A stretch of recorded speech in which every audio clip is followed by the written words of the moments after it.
Catrin ydw i, Catrin Williams, a croeso i'r gweithdy yn Lleli. Dwi am ddangos i chi rhywfaint o waith sy'n cael ei greu yn y gweithdy ar y funud. Dydy o ddim, rhai yna fo ddim wedi orffen o bellffordd, mae'n rhai gweithio ella bron wedi gorffen. Mae bob darn o waith creadigol dwi'n greu yn cychwyn yn y llyfrau braslinio yma'n fama. Mae hwn yn ddarlun nes i wneud o Aberdyfi, neu un o'r darluniau, oedd yn waith comisiwn. Felly nes i dreulio diwrnod cyfa yn creu lluniau, a wedyn, be dwi'n hoffi wneud ydy datblygu nhw i ddarnau o waith. Yn aml iawn ar ddefnydd, a mae'r gwaith du yn monoprint, a wedyn dwi'n gadael hwnnw sychu, a wedyn dwi'n rhoi lliw arno fo, a wedyn dwi'n gwnïo darnau bychin o ddefnydd, a wedyn wrth gwrs dwi hefyd yn rhoi pasteli a felly. Felly mae hwnna un darn o waith creadigol dwi'n greu. Mae yna un arall hefyd dwi wedi greu yn fama o Gymraeg. Oedd hwn hefyd yn gomisiwn. Felly o'n i'n braslinio tu allan, mae yna 2 neu 3 olyniau o hwn. Ac oedd hi'n ddiwrnod oer iawn y mis Ionawr yn creu hwn. A wedyn, ar ôl creu lot o ddarluniau ar y safle, dwi'n dod yn ôl i'r gweithdy, a wedyn dwi'n creu darn o waith ar ddefnydd, fel ydych chi'n gallu gweld. Wedyn, mae'r darn o waith yn cael ei greu mewn darlun, du a gwyn gyntaf, a wedyn dwi'n rhoi y lliw i fewn. Dwi yn hoff iawn o'r broses yma achos mae o fatha layers difyr a mae o'n creu lot o fywiogrwydd yn y gwaith. Hwna'n ddarn dwi wedi greu. Dwi'n dangos darnau chydig bach yn llai i chi rwan hefyd. Dwi'n ffodus iawn, dwi'n mynd yn aml iawn i ysgol Stiwdio. Ac am bod fi ddim yn gallu ar y funud, dwi yn colli yr ardal hyfryd yna, sydd yn hollol wahanol i'r 2 ddarn arall. Y tai hyfryd yma, dwi'n meddwl bod genna un o'r gwaith o'r droing yma. O ia, hwnna. Chi'n gweld y droing eitha sydyn, du a gwyn, dwi'n gweithio yn aml iawn. Wedyn dwi'n croi'r lliw pryd dwi'n cyrraedd y stiwdio. Heblaw, ella, os dwi'n rhywle fatha Gymraeg sydd hefo tai lliwgar yn barod felly. A mae hwn, yr un ola yma, wedi cael ei greu o pwllheli. Yn sbiad lawr o'r top, lawr at y clwb hwylio a'r llefydd hwylio a'r môr yn y cefndir. Mi fydd y darnau yma'n cael ei fframio yn lleol yn pwllheli ac yn cyrraedd oriel mat i tini. Sydd yn gret i fi. Ond yn ddiweddar iawn, dwi wedi cael cynnig ar ddangosfa yn Glynweddw mis Ionawr a cael creu rhywbeth chydig bach yn wahanol. A dwi wedi bod yn cael ysbrydoli o gerddoriaeth a ffigyrau. Dwi'n ddangos i chi rai o'r brasluniau dwi wedi bod yn gwneud. Felly dwi wedi bod yn gosod bywyd llonydd i fyny. Hefo gitars, cordions, offerynnau cerdd sydd gen i gwmpas y tŷ dydy gwir, a hefyd yn gwrando ar gerddoriaeth. A wedyn, beth sydd wedi digwydd wedyn, wrth gwrs ydy'r broses eto. Dwi wedi dechrau gweithio yn nhw, a'r ddefnyddiau.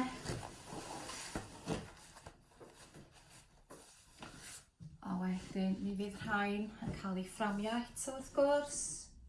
Lle ydych chi'n gweld yr geiriau, yr offerynnau yn cael ei creu. Felly, na i ddangos i chi chydig bach rei. Yn ogystal â hyn, dwi wedi bod yn defnyddio delweddau o hen sketchbook sy'n gweithio yn y cartre Ladies o Llangollen. Felly dwi wedi bod yn defnyddio rhai o'r siapiau difyr iawn oedd yn y cerfluniau yn y cartre yna, Llangollen.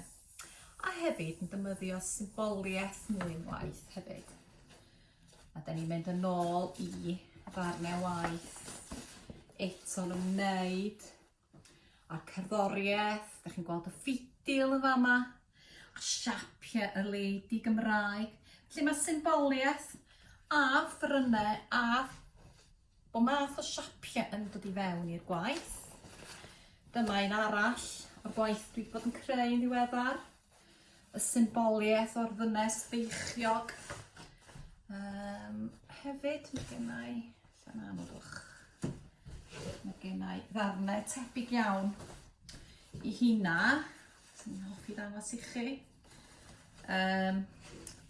Hon yn ddynes arbennig hefyd.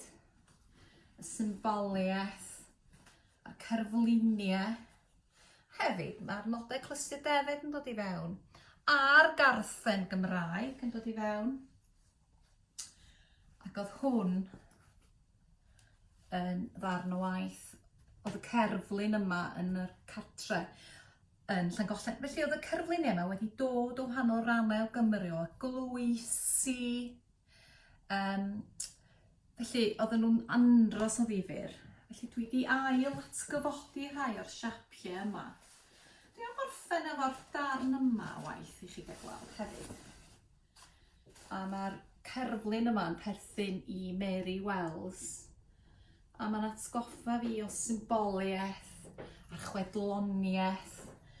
Anifeiliaid edrych fath o pobl a felly. Felly dyna gyda'r gwaith mwyaf diweddar. A mae'r gweithiau yma wedyn wedi datblygu fewn i'r gwaith sydd ar y bwrdd yma. Ac yn ddiweddar dwi wedi penderfynu creu 2 glogyn. Yn dal yn defnyddio'r symboliau yma, felly fel bych chi'n gallu gweld, mae'r rhain wedi cael eu torri'n barod fel clogyn, a wedyn dwi wedi bod yn darlunio ar eu pennau nhw, ac yn gwnïo, ac yn peintio, dangos hon di efo hoff un i, dwi'n meddwl, wel dwi'n gwybod, dwi'n methu penderfynu, dweud y gwir. A wedyn, fyddai wedyn unwaith ein hapus efo'r delweddau, a mae defnydd yma wedi cael ei greu a'i beintio hefo defnyddio ffabrig, lle mae angen ei smwddio nhw gyd. A dwi wedi creu rei hefyd lliwiau glas. Lle dwi wedi trio dilyn rheolau arbennig.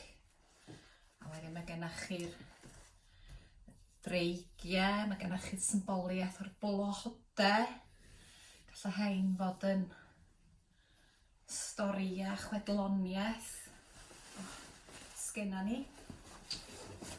A wedyn mae hwn hefyd, mae gennych chi'r gitar a'r acordion, y chwedloniaeth i.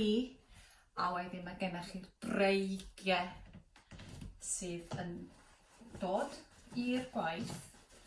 A hefyd mae gennych chi'r hyd yn oed y gitar trydan hefyd. A'r wedi'i Cymraeg wedi dod i fewn. Ac oherwydd ar y funud, y lockdown, dwi'n treulio gymaint amser yn y gweithdy. Nes i benderfynu datblygu. Wel, dwi'n gwir, gen i gomisiwn i greu darlun bloda allan o olew. Oherwydd bod y gymaint o'r paent olew yn fflio gwmpas y stiwdio, mae hwnnw wedi mynd i'w gartre. Di cael ei fframio a wedi mynd.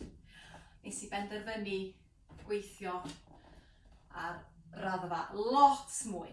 Felly mae gennau hwn ar funud, dwi ddim yn siŵr beth i gweddill iddo fo, a'r ddau acw a'r fancw sydd wedi cael ei datblygu. Felly, dwi am ffarwelio hefo chi wan yn lliwiau yr peintiadau nawr. Wel am y tro!